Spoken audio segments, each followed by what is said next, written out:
'ఇరుముడి' cinema 21 August release అయింది. భయ్యా cinema మాత్రం ఒక లెవెల్‌లో ఉంది భయ్యా. 'రవణ' మంచి కమ్‌బ్యాక్ ఇచ్చాడు. బట్ అంటే ఆయనకి చాలా రోజులైంది సినిమా సూపర్ హిట్ వచ్చి. అంటే దాదాపు 'రవణ' సినిమాలంటే ఖచ్చితంగా మంచి ఎంటర్‌టైన్‌మెంట్ ఉంటది. ఖచ్చితంగా పెట్టిన టికెట్‌కి వర్త్ అని చెప్పొచ్చు. కాకపోతే కొన్ని రోజులుగా ఫ్యాన్స్‌నైతే అన్న 'రవణ' కొంచెం డిసప్పాయింట్ చేశాడు.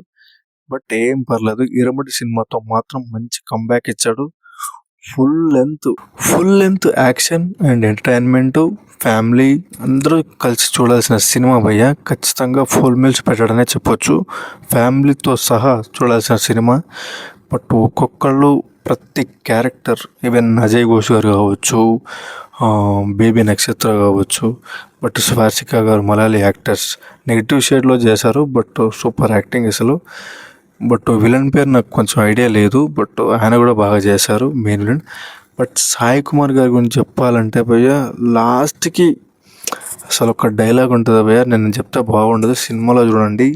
పీక్స్ అసలు ప్రతి ఒక్కరు. బట్ ఒక ఫైట్ ఉంటుంది. ఆ ఫైట్లో కొంచెం మనకి అయ్యప్ప స్వామి పూజ దగ్గర కొంచెం డ్రమ్స్ ఉంటుంది, బీజియం కూడా కొంచెం కలిపి కొట్టాడు. బట్ ఆ భయ్యా వేరే లెవెల్ అసలు.